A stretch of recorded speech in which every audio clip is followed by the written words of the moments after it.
জেললৈ যাব লাগিব মুখ্যমন্ত্ৰী হিমন্ত বিশ্ব শৰ্মা। হিটলাৰৰ দৰে মুছলমানক হত্যা কৰি পেলাওক মুখ্যমন্ত্ৰী হিমন্ত বিশ্ব শৰ্মাই। মুছলমানসকলৰ প্ৰতি যদি ইমান ঘৃণাভাৱ আছে তেন্তে হিটলাৰৰ দৰে হত্যা কৰক। কেন্দ্ৰতো চৰকাৰ আছে, তালি টোপোলা বান্ধি মুছলমানক কৰবালৈ পঠিয়াই দিয়ক হিমন্ত বিশ্ব শৰ্মাই। বিস্ফোৰক মন্তব্য বিধায়ক শ্বেৰমান আলী আহমেদৰ। গৌৰৱ গগৈৰ জয়ৰ পিছতে শংকিত হৈ পৰিছে হিমন্ত বিশ্ব শৰ্মা। ২৬ত হিমন্ত বিশ্ব শৰ্মাৰ ৰাজপাত যাব।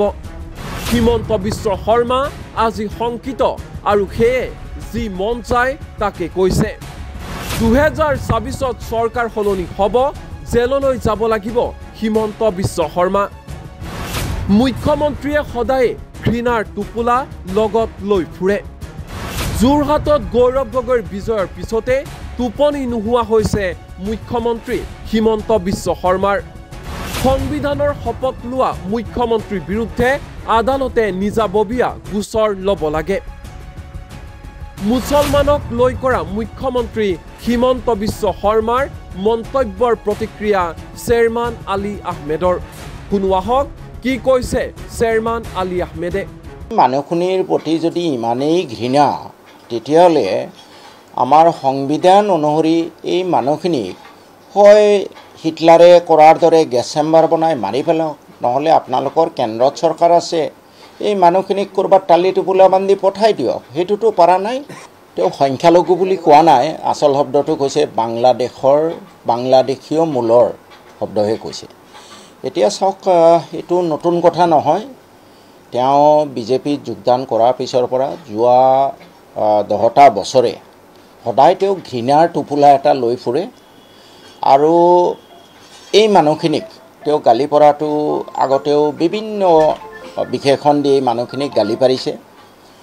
আৰু এতিয়া নিৰ্বাচনৰ পিছত গোটেই অসমবাসীয়ে লক্ষ্য কৰিছে যে যোৰহাটত গৌৰৱ গগৈৰ বিপুল ভোটত বিজয়ে তেওঁৰ টোপনি হৰণ কৰিছে।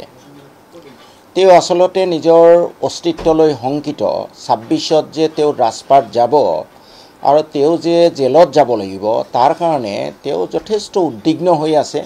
সেইকাৰণে কেতিয়াবা বিভিন্ন ধৰণৰ বেবেৰিবাং কথা তেওঁ কৈ আছে।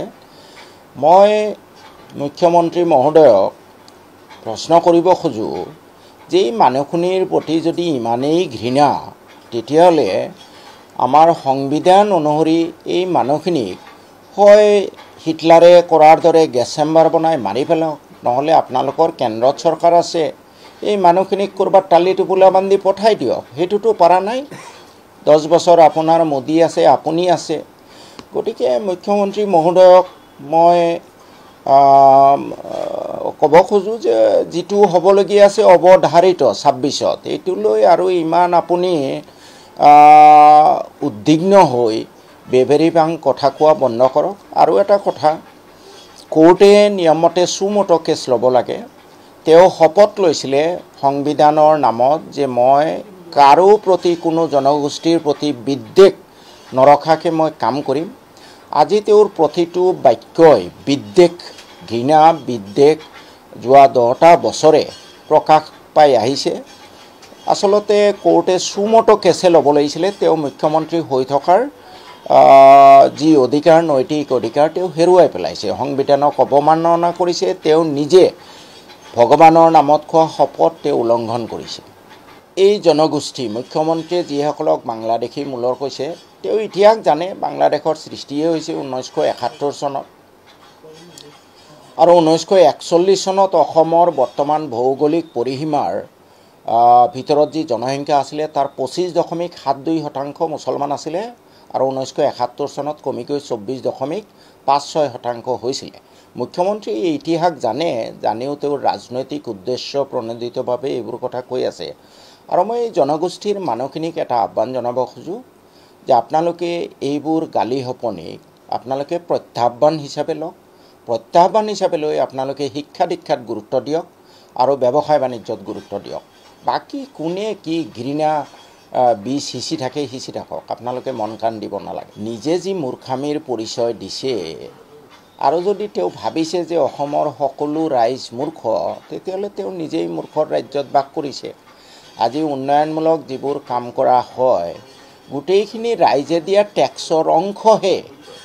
গতিকে এইটো মুখ্যমন্ত্ৰী হিমন্ত বিশ্ব শৰ্মাৰ বাপেকৰ সম্পত্তিও নহয়, নৰেন্দ্ৰ মোদীৰো বাপেকৰ সম্পত্তি নহয়, বৰঞ্চ মুখ্যমন্ত্ৰীয়ে উন্নয়নৰ